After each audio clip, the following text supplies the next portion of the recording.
आन इन गवैयों का क्या हैसियत है असदुद्दीन ओवैसी के आगे में ये गवैया असदुद्दीन ओवैसी को बुरा भला कहता है, तमाम का तमाम दुनिया की नजरों में उसे जलील करने की कोशिश दीजिए। मैं बताने वाले को भी चैलेंज करता हूं, तुम्हें इनाम दिया जाएगा। दुनिया के नजरों में उसे हकीर समझाने की कोशिश कर रहा है।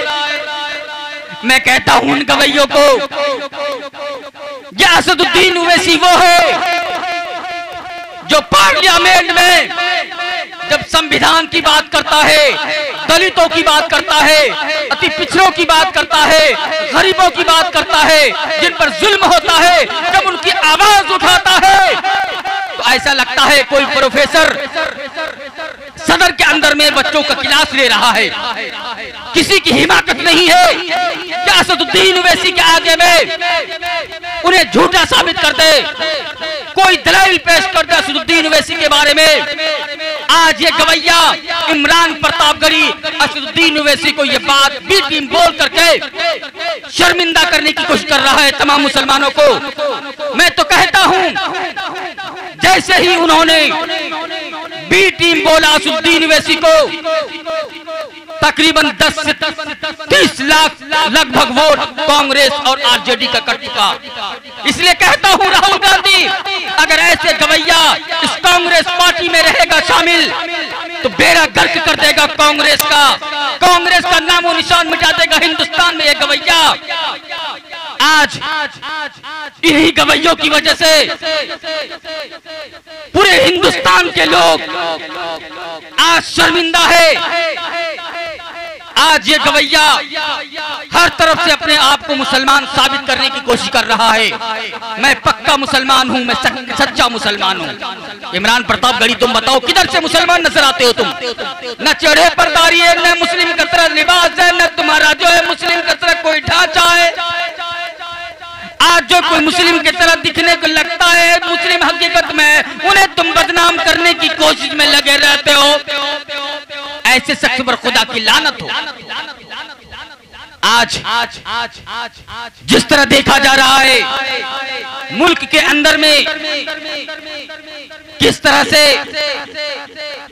लोग कहते हैं गरीबों के प्रति हक दिलाएंगे, गरीबों को इंसाफ दिलाएंगे, गरीबों को जो है इस वक्त मौजूदा सरकार अगर वृद्धा पेंशन गरीबों के खाते में वृद्धा पेंशन 1100 रुपए दे रही है, तो आने वाला वक्त में अगर मेरी सरकार बन जाती है, लालू की सरकार बनती है, कांग्रेस की सरकार बनती है, हम 2000 रुपए देंगे, 1500 रुपए देंगे।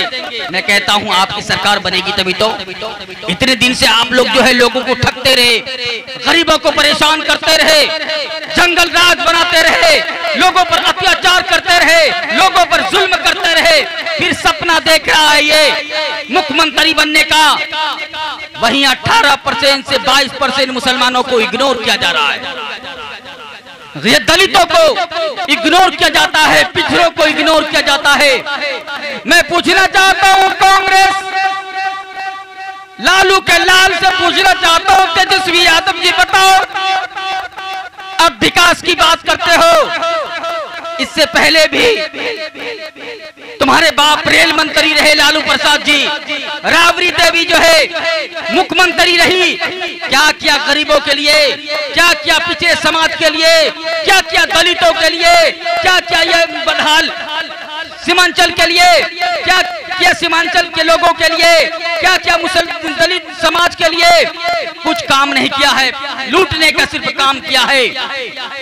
क्योंकि लोगों की आवाज आ रही है, सरकार जो है मिट्टी का तेल देना बंद कर दिया है, इसलिए लालटेन अब नहीं जलाना है सिर्फ जो है डिजिटल हो चुका है पूरा हिंदुस्तान। अब जो है लालटेन की कोई जरूरत नहीं है, इस बार उखाड़ फेंकेंगे सीमांचल से लालटेन को, अब लालटेन की जरूरत नहीं है। और जिस तरह से लालटेन जलाने की कोशिश कर रहा है, फिर से जो है जंगल राज बनाना चाहता है, फिर से मुसलमानों को अंधेरे में रखना चाहता है कि मुसलमानों को अंधेरे में रख दो, लाइट काट दो, उसे लालटेन के सहारे जीने छोड़ दो। तो कहता हूं कान को सुन लो तेजस्वी यादव, अब तुझे जो है लालटेन जलाने की जरूरत नहीं है, वो दौर खत्म हो चुका है। अब हिस्सेदारी का वक्त आया है, बराबरी का वक्त आया है। आज तुम मुसलमानों को समझते हो कि अब्दुल सिर्फ चटाई बिछा सकता है, अब्दुल सिर्फ जो है झंडा ढो सकता है, अब्दुल सिर्फ दरी बिछा सकता है, अबुल कलाम सिर्फ जो है हमारा अगुवाई कर सकता है, अब्दुल अंसारी जो है सिर्फ जो है हमारा चपलोसी कर सकता है, हमारा मुंशीगिरी कर सकता है। अब ऐसा नहीं होगा। इस बार लालटेन में तेल ही नहीं रहेगा जो लालटेन जलेगा। इसलिए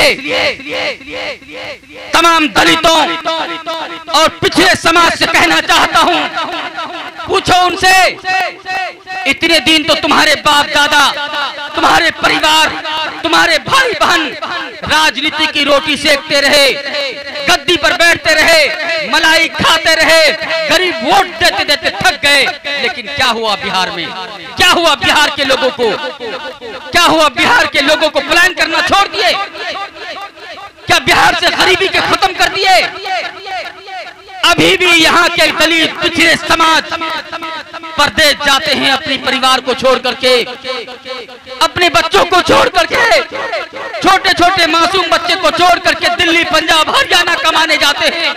लोगों को वहां बातें सुनना पड़ता है, लोगों की ताना सुनना पड़ता है, लोगों को जो हर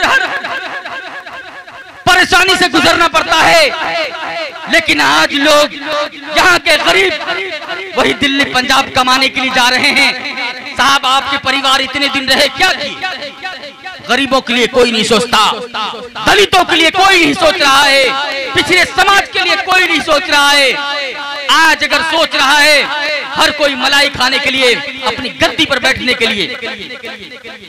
आज एक प्रवक्ता है मुसलमानों का, इस वक्त जो है तेजस्वी यादव से किसी ने सवाल किया, मीडिया कर्मी जाकर के तेजस्वी साहब को सवाल कर दिए, तेजस्वी यादव जी आप बताइए 14% है, आप मुख्यमंत्री के दावेदार हैं, इसी तरह आपके हर रैली में मुसलमान जा रहे हैं, मुसलमान कह रहे हैं अगर असदुद्दीन ओवैसी को जो है महागठबंधन में, इंडिया अलायंस में शामिल करना चाहिए, तो आपने इसका अख्तरुल ईमान के पत्र का जवाब क्यों नहीं दिया?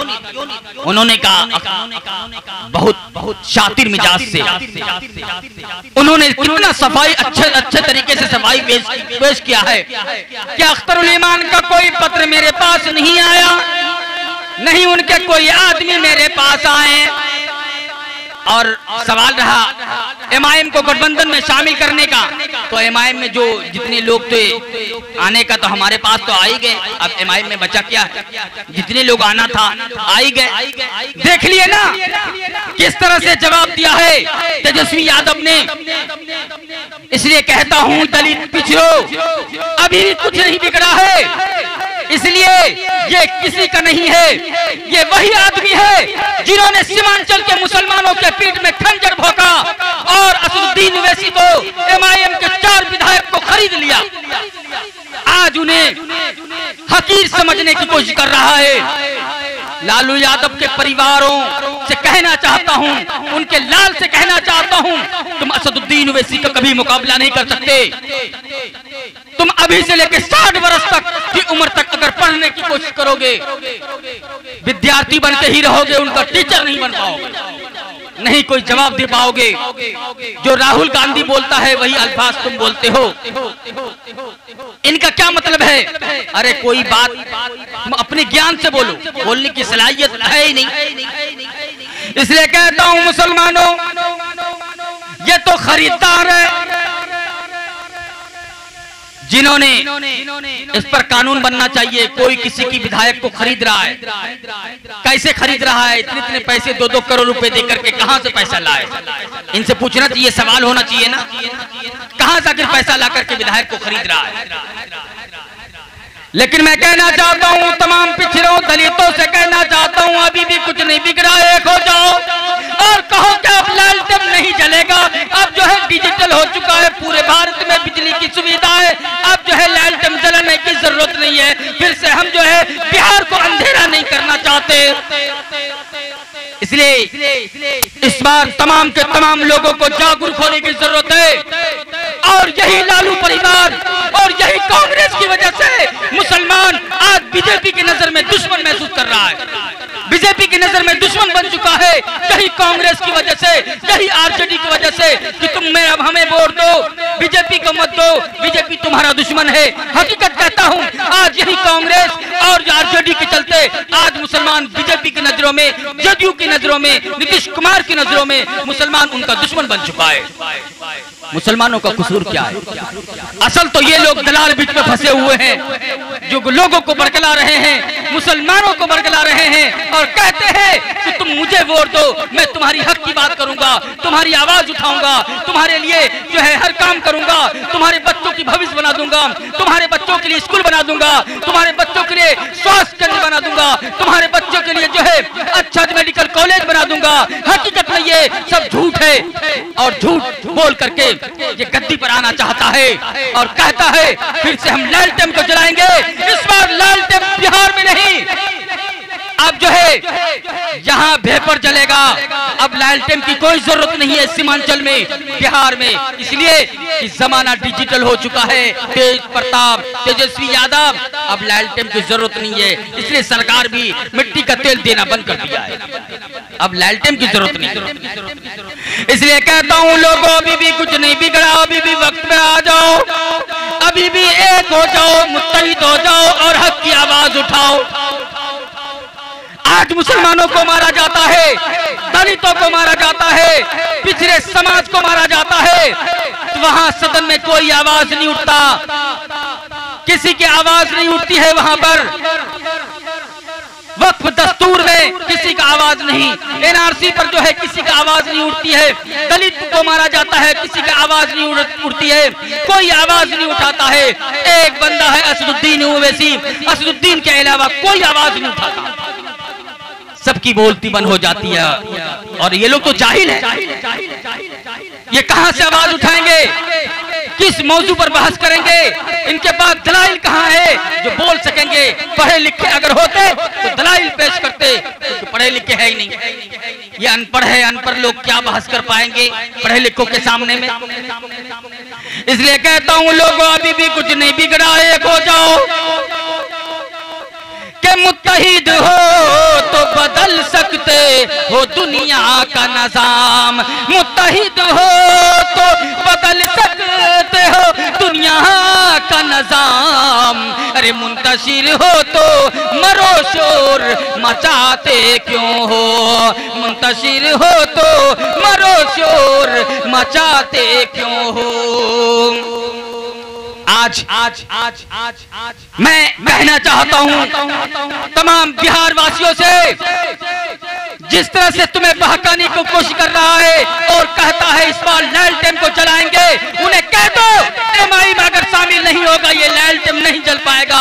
लालटेन के अंदर में जो है इस बार लालटेन को जलने नहीं देंगे, लालटेन को बुझा देंगे अगर एमआईएम नहीं होगा, असदुद्दीन ओवैसी नहीं होगा, गरीबों की आवाज अगर इस पार्टी में नहीं होगा, दलितों की आवाज अगर इस पार्टी में शामिल नहीं होगा, तो इस बार लालटेन को जलने नहीं देंगे। इसलिए तमाम लोगों से यही कहना चाहता हूं, अगर तुम एक आरजेडी के प्रवक्ता हैं, सांसद हैं, वो बोलते हैं, वो इंटरव्यू देते हैं, असदुद्दीन ओवैसी की पार्टी तो हैदराबाद की है, उसे बिहार में लड़ने की क्या जरूरत है, उसे बिहार में लड़ने की क्या जरूरत है, वो वहां जाके लड़े, यहाँ छोड़ दे। अगर वो चाहता है असदुद्दीन ओवैसी की बीजेपी की सरकार ना बने तो यहाँ चुनाव नहीं लड़े, यहाँ इन लोगों को साथ दो। तो मैं भी कहता हूँ मनोज झा जी को, लालू का परिवार इतने दिन से राज किया है, उनके लालू जी राज किए, राबड़ी जी राज की है, अब बोल दीजिए लालू जी को अब चुनाव नहीं लड़े, अब मुस्लिमों का हक दे, मुसलमानों को सिर्फ लड़ने दे। देखता हूं कितना पावर है तुम्हारे अंदर में। इतने दिनों से दलित परिवारों को ठगते रहे, पिछड़ों को ठगते रहे, बिहार के लोगों को अंधेरे में रखे और आप उजाला करने की बात करते हो, लालटेन जलाने की बात करते हो। अब बिहार की जनता समझदार हो चुकी है, इस बार बिहार में लालटेन को जलने नहीं देंगे। इसलिए तमाम लोगों से यही गुजारिश है, यही कहना चाहता हूं, एक होकर के एक सच्चा रहनुमा चुनो, सच्चा लीडर चुनो। अगर सच्चा लीडर चुनोगे तुम्हें कामयाबी यहाँ भी। मेरा तो नाम उवैसी है, मैं ही तो पतंग उड़ाता हूँ। मेरा तो नाम उवैसी है, मैं ही तो पतंग उड़ाता हूँ। मेरा ही नाम उवैसी है, मैं ही तो पतंग उड़ाता हूँ। दलितों और पिछड़ों का मैं ही आवाज उठाता हूँ। दलितों और पिछड़ों का मैं ही आवाज उठाता हूँ। दलितों और पिछड़ों का मैं ही आवाज उठाता हूँ। दलितों और पिछड़ों का मैं ही आवाज उठाता हूँ।